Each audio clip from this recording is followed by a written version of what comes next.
And so now I'd like to introduce our speaker, Reverend Vincent Lampert, who's the exorcist of the Archdiocese of Indianapolis. He's a graduate of St. Meinrad Seminary and School of Theology and the University of St. Mary of the Lake. He was ordained a priest for the Archdiocese of Indianapolis on June 1st of 1991 and currently serves as pastor of St. Michael's and St. Peter parishes in Brooksville, Indiana. In 2005, he was appointed the exorcist for the Archdiocese of Indianapolis, and he received his training in Rome and is a member of the International Association of Exorcists. Today, he's going to talk about the church teaching on exorcism. And I'd like you to please join me in welcoming Father Vince Lampert.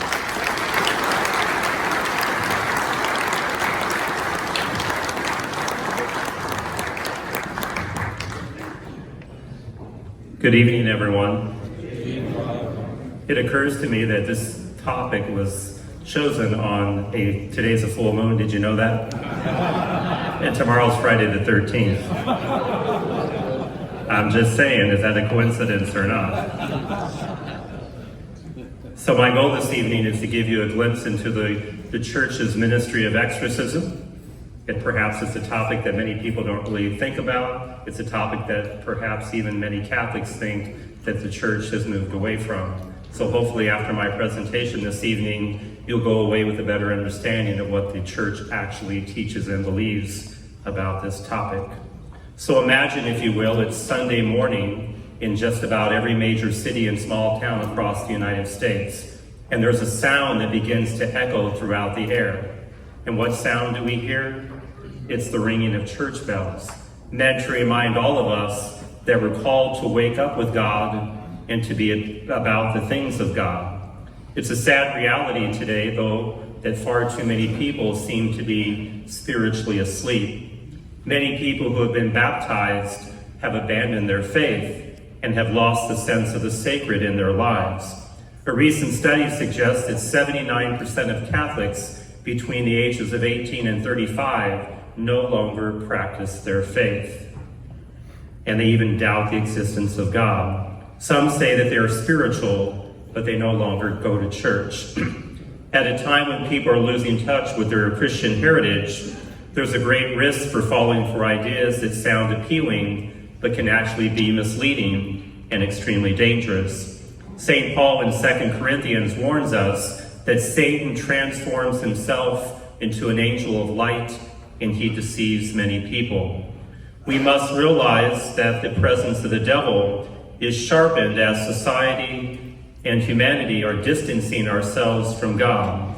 The truth is that we are either in a relationship with God or we are in a relationship with something else. As the gap is growing between ourselves and God, there is a resurgence in the practice of magic and things that center on the occult. These things are viewed as attractive, whereas belief in God is seen as unattractive. The danger that we are facing is that when a person no longer believes in God, they will believe in just about anything. As a result, they're opening themselves up to evil. What people need to realize is that our ultimate identity comes from our relationship with God and not apart from Him. Faith in God will lead us in one direction and the lack of faith in another. But the good news is that in spite of the growing trend for humanity to move further away from God, God is not moving further away from us. Consider for a moment these following accounts. When Adam had sinned, God called out, "Adam, where are you?" It reminds us that God is always looking for us. And in the story of Jacob wrestling with the angel in the book of Genesis, we discover a God who fights for us. God does these things because each and every one of us has been created in the image and likeness of God, and we have great value in the eyes of God. So I was appointed to be the exorcist for the Archdiocese of Indianapolis in 2005. At the time, I became one of about 12 officially appointed exorcists in the United States. Today, that number has grown to about 125. People ask me, how did I get the title? And I always jokingly say that I was in the wrong place at the wrong time. So the exorcist for the Archdiocese of Indianapolis died in July of 2005. Ironically, he was the parish priest where I attended grade school, never believing that one day I was going to inherit a job that he had. But the Archbishop said, I'm appointing you to become the exorcist. I have no idea what I'm asking you to do, but since you're going to be in Rome on sabbatical next year, guess what else you get to study while you're there? So in February of 2006, I arrived in Rome. I lived at the North American College, and then the rector of the college connected me with a Franciscan priest, Father Carmine de Filippis, who allowed me to mentor with him. And during the 3 months that I lived in Rome, I participated in 40 exorcisms that he performed, and then learned firsthand the church's ministry to those who believed they were up against the forces of evil and were seeking the help of the church. I've also attended the Vatican course on exorcism, and I'm a member of the International Association of Exorcists, which is a group of priests and their helpers, today totaling 750 members throughout the world, who meet in Rome every other year as an opportunity for fraternity and ongoing education on this very important topic. I currently receive more than 1,800 calls and emails every year from people all over the world. This morning I received a call from a lady from Italy who was seeking help. So she told me in her broken English she was going to send me an email, so eventually I will get that. I have a lady who works with me who helps filter all of these calls. I jokingly call her my ex-or-assistant. I think it's healthy to have a good sense of humor in this ministry, because when you deal with people on the fringes, it can really take the life out of you. But a good sense of humor, I think, is a healthy thing. So if I detect that you're kind of falling asleep during my presentation, I'm going to throw in a joke to wake you up.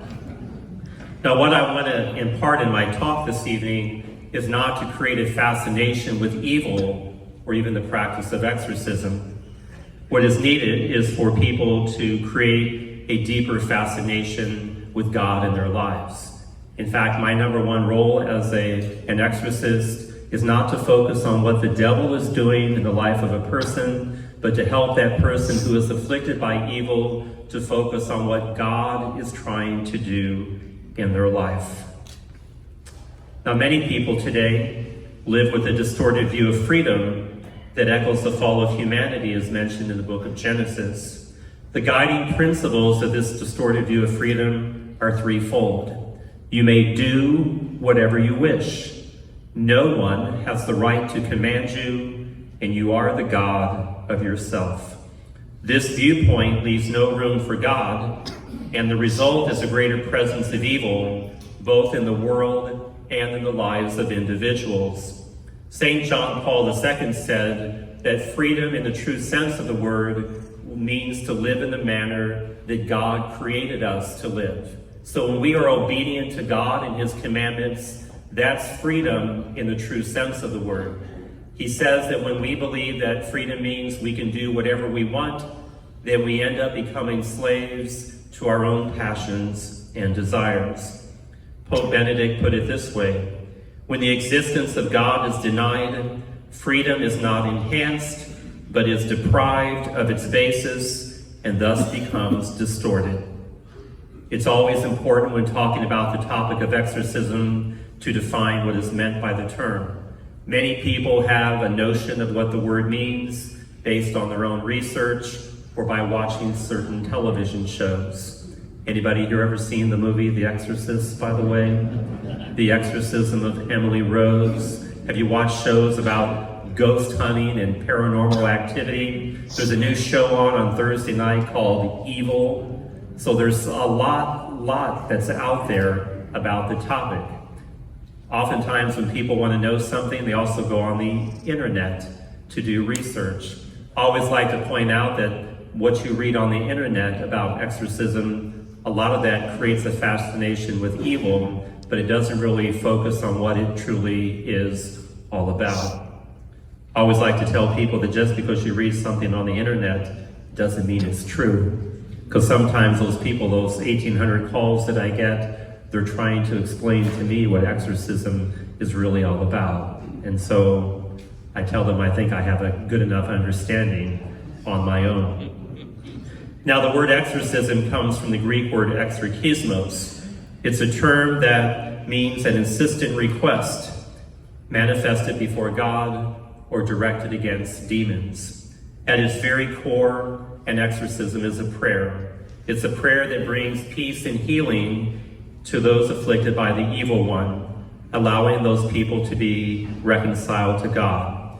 It's a ministry of compassion. It's a ministry of charity. It's a ministry that must be done well, because it's not a hobby and it's not a game. If someone's going to go up against the forces of evil, or even the devil himself, they better darn well know what they're getting themselves into. Now, there's two different types of exorcism. There are prayers for deliverance, or minor exorcisms, which is where God is being addressed. God is being asked to help the person who's afflicted. An example of that would be, God, see how your servant is afflicted by the evil one. Come to their aid and bring them peace. So again, anyone could say a minor supplicating exorcism prayer. But an imperative exorcism is a command given to a demon, demanding it to depart based on the power and the authority of Christ. And the church teaches that only a priest designated by his bishop is allowed to perform that type of exorcism. Every Catholic bishop is an exorcist by virtue of his episcopal ordination. And then the Code of Canon Law says that a bishop, at his discretion, may appoint any priest to perform an exorcism, or he can appoint a priest on a stable basis in his diocese to deal with all the cases of alleged demonic activity. What's interesting is that even though I'm a Catholic priest, more than half of the people who contact me are not Catholic. They come from other Christian faith traditions. They come from within Judaism, Islam, other world religions, and some people who have no faith whatsoever. The bottom line is that if someone believes they're dealing with evil, they don't really care what pew you sit in. They just hope that you're the one that's going to be able to help bring the relief that they're seeking. So the role of the exorcist is to investigate cases of alleged demonic activity and to make the determination if the official rite of the church needs to be called into play. So the official rite of the church is this red book right here. The rite of exorcism was the last liturgical rite to be updated after the Second Vatican Council. So the council ended in 1965, and the new rite of exorcism came out in 1998, and it replaced the rite that had been in place since the year 1614. So from 1614 to 1998, the rite basically remained unchanged. It was tweaked again in 2004 and 2005, and then the English translation came out in 2016. So even though it was released in 1998, it took another 18 years to get the English translation. What's the big difference with the new rite? It contains supplicating prayers. Again, prayers directed to God, because the purpose of the new rite was to place the pastoral care of those who believed they were up against the forces of evil into the hands of every parish priest, so that only the designated exorcist would only deal with those people who were truly dealing with demonic possession. Now, exorcism may be likened to a nuclear weapon. It's in our arsenal, but it's not our first means of defense. Father Gabriel Amorth, the former chief exorcist of Rome, who passed away back in 2016, stated that the place to begin with anyone who believes they're up against the forces of evil is for that person to make a good confession. Because when we confess our sins, we place them in the hands of God, and once we place them in the hands of God, then the devil can no longer use them against us. The goal of the devil is the conquest of human civilization. His first attempt was in the Garden of Eden, when he convinced Adam and Eve to act against God's plan, and he continues his activity in the world today. Demonic activity is classified under two main categories. It can be extraordinary or ordinary. Ordinary demonic activity has to do with temptation, something that all of us can struggle with on a daily basis. But the church does recognize 4 types of extraordinary demonic activity. I'll tell you what they are and then give a brief description of each one. Demonic infestation, demonic vexation, demonic obsession, and demonic possession. So demonic infestation would have to do with the presence of evil in a location or associated with an object. So think of a haunted house where somebody has a little figure that's been cursed, such as a voodoo doll. That would be cases of demonic infestation. The second type would be demonic vexation, which are physical attacks. One starts having bruises or bites or marks or letters that appear on their body for a period of time, and then they subside. But one believes that they're receiving spiritual or they're receiving physical blows from a demonic entity. There's also then next demonic obsession, which are mental attacks. They can impact the internal and the external senses. So one begins to allow the thoughts of evil to begin to consume them. And then finally we have demonic possession, which is where the devil or other evil spirits will take control of a person's body, treating that body as if it were its own. So whenever a demon is possessing a person, it's always important to make the distinction between the person as an individual and now the demon who is using the person's mouth to speak, eyes to see, their hands to give gestures, their feet to move. Always make the distinction between the two. So why do you think the devil would be interested in possessing a human body? Why? We all get older, our hair falls out, we have to get glasses. What's so great about possessing the human body? And the answer is very basic at the core of Christianity. The greatest thing that God did for us is the incarnation, took on human form in the person of Jesus Christ. So the devil, in his own twisted sense, believes that he takes on human form when he possesses a human body. Now, any priest should be able to address cases of infestation, vexation, and obsession by praying in the location or praying with and for the person troubled physically or mentally by evil. Cases that deal with demonic possession must be referred to the local bishop or the priest authorized to investigate these situations.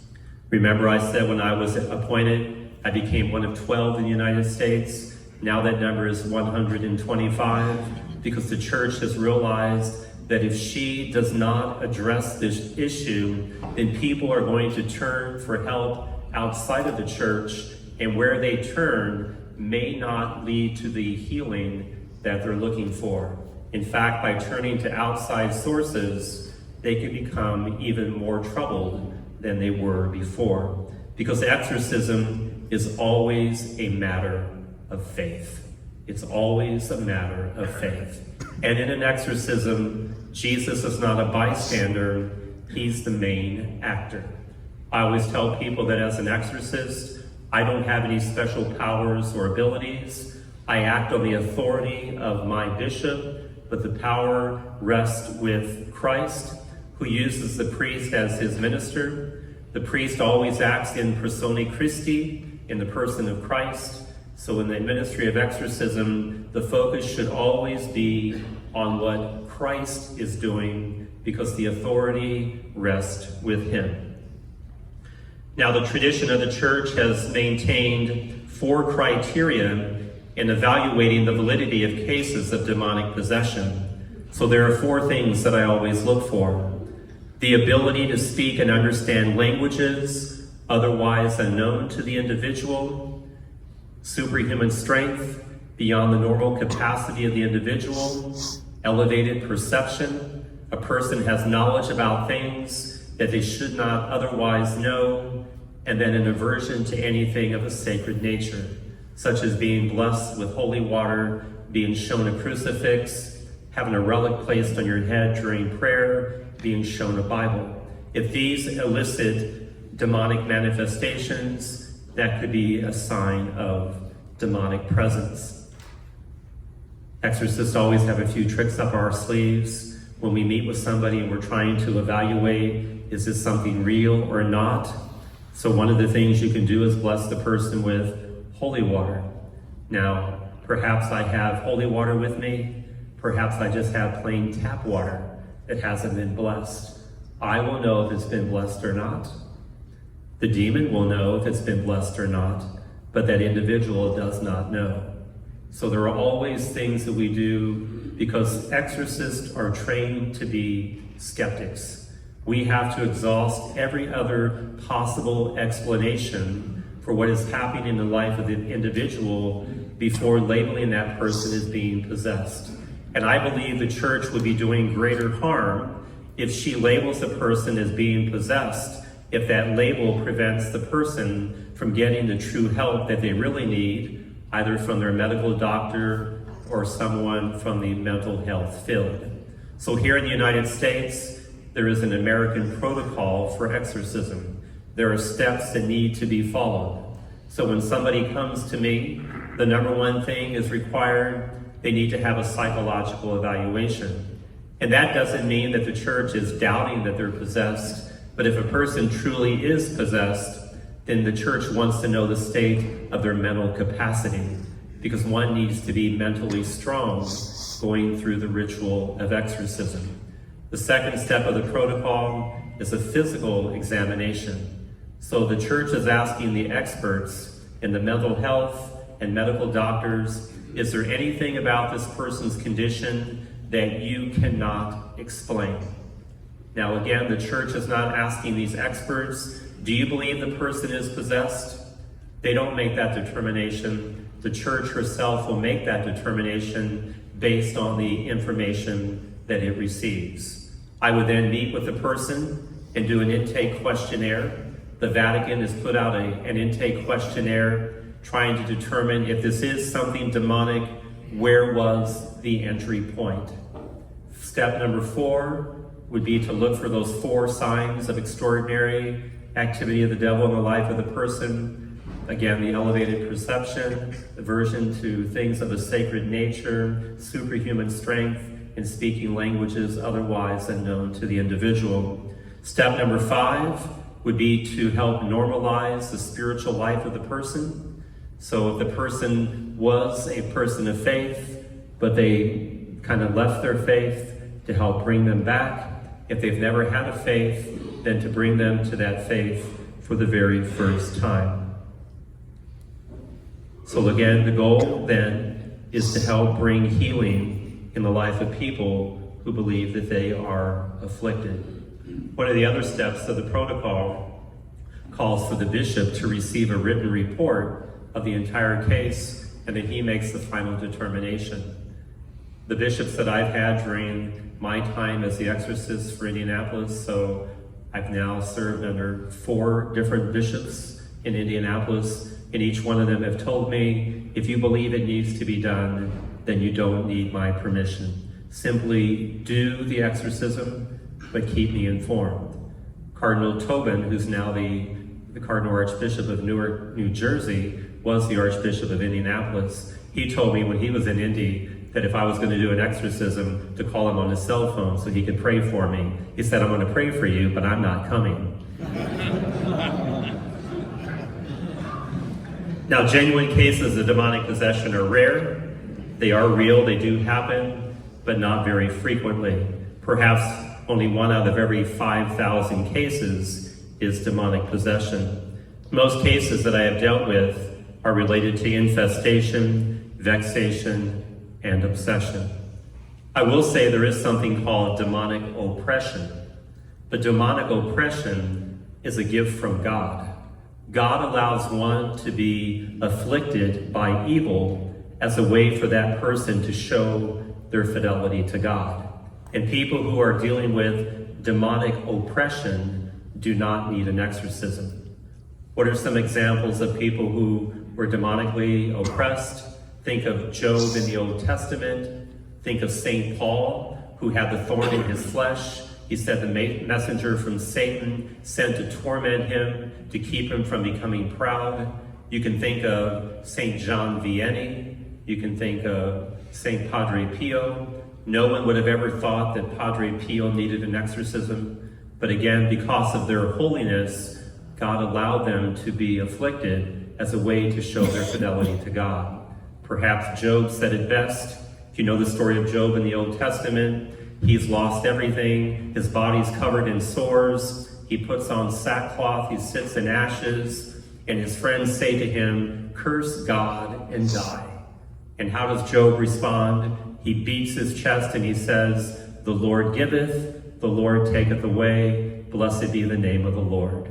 In other words, if things be good, I glorify God. If things be bad, I glorify God. My personal circumstances mean nothing when it comes to God's rightful place in my life.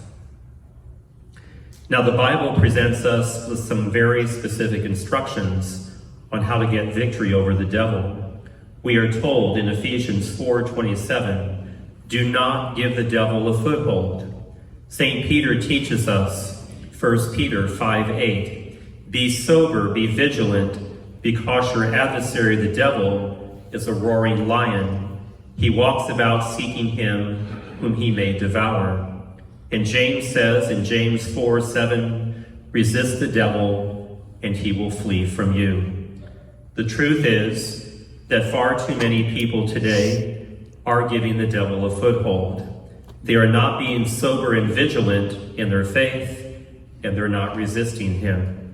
Indeed, as I mentioned earlier, I don't believe that the devil has upped his game, but that more people today are playing the devil's game because of their lack of faith. So how do people today play the devil's game? When it comes to the extraordinary activity of the devil, I've identified 8 main ways that I believe that people open up an entry point for evil into their life. There's certainly more than 8 ways, but these are the dominant ways that I've seen in the past 14 years that I've done this ministry. And these are not in any particular order. So ties to the occult. So the word occult comes from the Latin word occultus. It means hidden or secret. It focuses on knowledge of the paranormal. Its basic root is that people want a glimpse into the future. It's associated with things like palm reading, mediums, playing with the Ouija board, tarot cards, psychics, pendulums, yoga, Reiki, crystals, magic, horoscopes, witchcraft, and I even mentioned knocking on wood. Has anyone ever knocked on wood before? Do you know where that practice comes from? It's a Druid practice. It's the belief that spirits live in the trees. And when you knock on the wood, you're asking the spirit that lives within the tree to come to your aid and to grant your wish. Now, if you've ever knocked on wood, don't worry, I don't think you're possessed. But I give that example how things of an occult nature can become mainstream and we don't even really think about what we're doing. There is an insurance company out there that now has a line that says, stop knocking on wood. And every time I see that commercial, I think, yeah, I think they got it right. So all of these practices are condemned because they're a form of idolatry that violates the first commandment. What's the first commandment? I am the Lord your God. You shall not have strange gods besides me. So in the book of Deuteronomy, we're told, chapter 18, verses 10 through 12, you must never practice black magic, be a fortune teller, witch, or sorcerer, cast spells, ask ghosts or spirits for help, or consult the dead. Whoever does these things is disgusting to the Lord. Leviticus 19:31, do not defile yourselves by turning to mediums or to those who consult the spirits of the dead. People need to realize that we cannot use the devil. The devil will always use us. A second entry point, I say the entertainment industry. Movies, TV shows, literature, games, computers, and IT gadgets. Children today are growing up in front of a screen that's leaving them in isolation and not in community. The word church comes from the Greek word ecclesia, meaning community. Christ came to bring us together, but a lot in the entertainment industry today seems to be pulling us into isolation. And what's the old adage? Divide and conquer. So again, a lot of these things in the entertainment industry are destroying the sense of community. Oftentimes when I mention literature, what series of books do people usually mention? Harry Potter, Harry Potter. So if you look at Harry Potter, for example, it promotes being a witch or a wizard as a position of power. Evil is presented as something good. The diabolic is not presented as something evil. Curses, spells, alchemy, necromancy are presented as things which are good. These books are catechetical in nature. They're trying to teach children certain principles. The danger, I think, with certain types of literature is that young people today, they may read Harry Potter books, but when's the last time they actually read the Catechism of the Catholic Church or picked up the Bible? So if children are going to read these types of books, I think it would be important for them to be able to filter what they're reading through our Catholic belief and teaching. But the danger is they know Harry Potter, but they probably can't even recite the Ten Commandments. So that deficiency is where things can get really distorted. The third type of entry point is a curse. A curse is the opposite of a blessing. So if something is cursed, it's commended to evil. If something is blessed, it's commended to God. Curses are only effective if we are weak in our commitment to God. We cannot control what somebody else does. Somebody may wish us ill will and try to curse us. We can't stop what they're doing, but we can make sure that we're standing where we need to be. Paul's letter to the Ephesians talks about putting on the armor of Christ, the armor of God. Psalm 91, I need not fear the terror of the night, nor the arrow that flies by day. It's the notion that God protects and safeguards us. So we really have to understand that curses are only effective if we're weak in our faith. We should always believe that the power of God is greater than the power of evil. A fourth entry point is being dedicated to a demon. The Catholic Church teaches that no one under the age of reason can bring evil upon themselves. The age of reason is the age of 7, which is why that's when a child makes his or her first confession and then first Holy Communion. So anyone under the age of reason, God would protect and safeguard them from bringing evil upon themselves. If somebody under the age of reason is afflicted by evil, then someone else bears the responsibility of putting that upon the child. So being dedicated to a demon. One of the exorcisms in Rome that I participated in was a young lady who shared the story that when she was born, her mother didn't want her. She blamed God for giving her a child that she did not want. So the mother said, I will get even with God for giving me this child by dedicating her to Satan. And then this young woman said for the first 12 years of her life, she underwent all types of different satanic rituals and abuses. When she was 12 years of age, she ran away from home. She ended up on the streets of Rome. And then when she was 18, she found her way to Father Carmine, the one who was training me, and then he began to help her deal with the demonic possession. The good news about this young lady is when the demons were cast out, she's now gone on to become a religious sister. So she has dedicated her life to God, and she now ministers to street children in the city of Rome. She knew what it was like to live out there on your own, and so now she has dedicated her life to making a positive difference in the lives of these young people. The reason I share the story is it lets us know that no one is ever lost to God.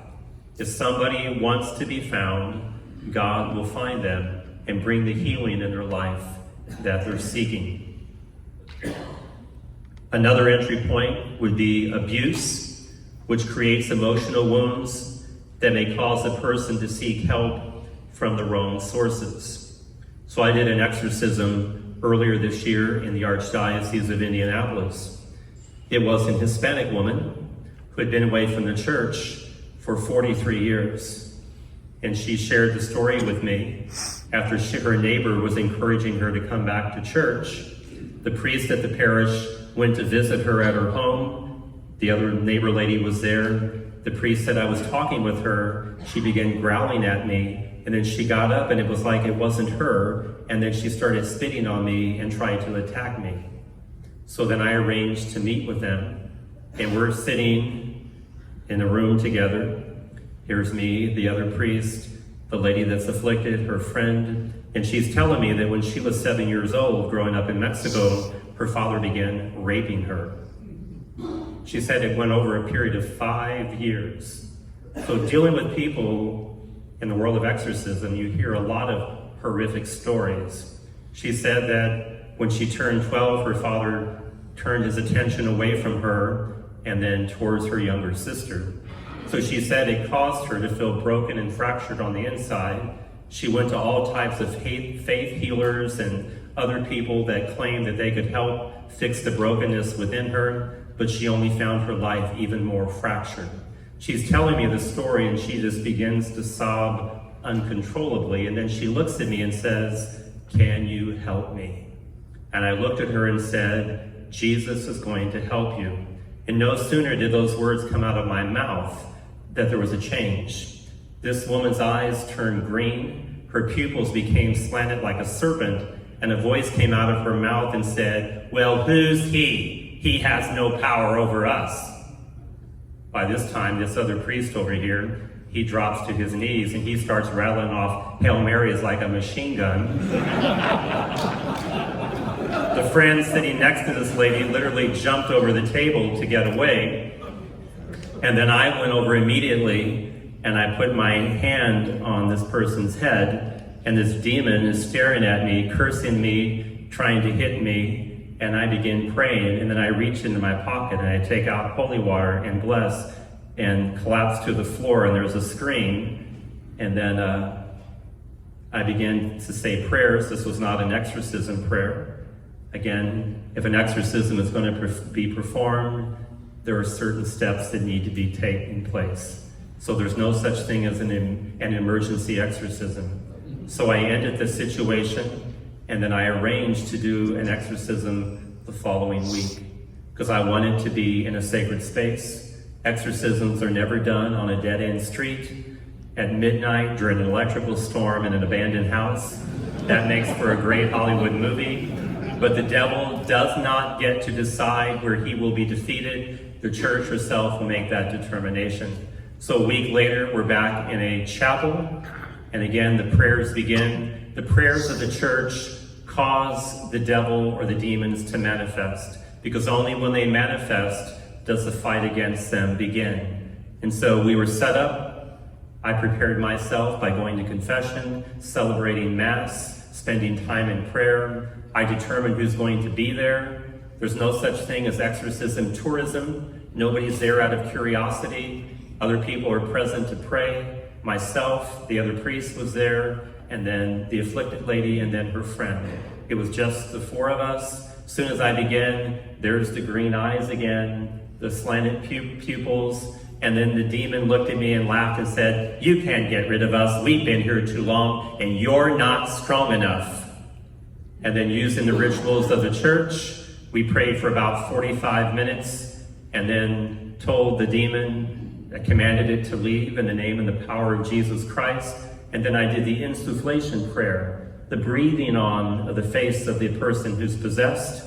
It's invoking the Holy Spirit, because wherever the Holy Spirit is present, an evil spirit cannot remain. And when I breathed on the face of the person, You're in Florida, you understand hurricane force winds. The chair the person was sitting in flew back and hit the wall. The person screamed, flew up out of the chair, collapsed on the floor. I called out the person's name, and then me and the other priest lifted the person up, and the person was smiling brightly and telling me how worthy they were in the eyes of God and how much they were loved and accepted for who they were. All the presence of the demonic was gone. The power of God at work. Another entry point would be a life of habitual sin. We've lost a sense of sin in our world today. Again, we go back to those three guiding principles. You may do whatever you wish. Nobody has the right to command you. You're the God of yourself. How often have we heard somebody say, "Who are you to tell me what to do?" So people are always confrontational in trying to justify sinful behavior. Another entry point would be inviting a demon in. I've shared this story many times with different folks. One of the first exorcisms I did was a woman who was possessed by 7 demons. When I commanded the demons to name themselves, 7 different voices came out of the person's mouth at the same time. But the person became possessed because they were praying outside of an abortion clinic, and they believed that somebody going into the clinic was possessed.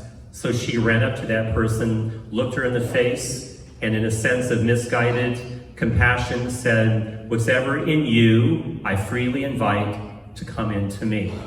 And she said no sooner did the words come out of her mouth that she felt a presence come over her. And then for 12 years, she dealt with demonic manifestations. I still remember the last I met with that person, probably every 3 to 4 weeks over the course of a year. There was another priest who was assisting me first on, when we first began working with her. So 6 of the demons are gone. There was one dominant demon that told me it was not leaving because it had been invited in. Using the prayers of the church, the demon told me its name was Leviathan, a demon mentioned in the book of Revelation, and it said it was not leaving because it had been invited in, therefore it was claiming the life of this person. And I told the demon to say, "Hail Mary, full of grace," and leave immediately. And the demon looked at me and laughed and goes, "Grace of full," and then began screaming. We were in southern Indiana in an old convent chapel. It was 3 o'clock in the afternoon. A bell begins to ring. 400 school children are now pouring out into the parking lot just outside of the chapel window where we are. The demon looks at me, starts laughing, and goes, "You better stop praying. If you stop praying, I will stop screaming. But if you keep praying, I'm going to keep screaming. People are going to come in here and see what's going on, and then you're going to have to stop anyway." And then the screams began. I told the demon to obey me in all things, although an unworthy minister of Christ, to say the words in the manner that I told it to say it, and to leave immediately. And then this demon that had been speaking in this very strong voice looked at me and in a baby's voice goes, "Hail Mary, full of grace." And then there was a shriek, and all the presence of evil was completely gone, quicker than you can snap your fingers. Biblical accounts of Jesus casting out demons, there was always some type of shriek or scream, and then everything was calm. Somebody asked me, "What did you do? You've been working with this person for a year. It was hot outside. I was sweaty, palm sweaty, everything." And I said it was so hot that I stopped at Dairy Queen on the way home, and I had a chocolate shake before driving back to my parish. I walked into Dairy Queen. The place was packed. And I said, if these people knew where I just came from, I would be like Moses parting the Red Sea. They would just get out of the way. The last entry point that I'll mention is broken relationships. There's a lot of brokenness in society today, but how we deal with brokenness does seem to matter. The story of the Gerasene demoniac in chapter 5 of Mark's Gospel. A man's possessed by legion. He's living in the tombs. Chains won't even hold him. Superhuman strength. The demons see Jesus coming. "We know who you are, the Holy One of God." Jesus rebukes them, commands them to come out. They ask to be sent into the swine. So Jesus sends them into the swine. The swine race over the hillside, and they drown in the lake. We learn some pretty important things. Demons exist on different levels. They can be in a person. They can be in a thing. They can be in an animal. They can be in water. But what happens next is really incredible. The man who's now free wants to follow Jesus down the road. But Jesus says to him, no. How often does Jesus tell someone not to follow him? So the bells should be ringing. What does Jesus say to him? No, go home to your family. A man who is living amongst the dead, Jesus wants to put back in the midst of the living. And again, broken relationships that are not dealt with in a healthy manner can bring about a sense of the demonic in the lives of people. So is there a way out of all of this craziness? And the answer is absolutely. This is where the rite of exorcism comes in. Demons have power. The power that defeats them is the power of God, and exorcism is the means that the church uses to call upon this power of God to bring relief into the life of those who are afflicted by the evil one. And with that said, we have questions.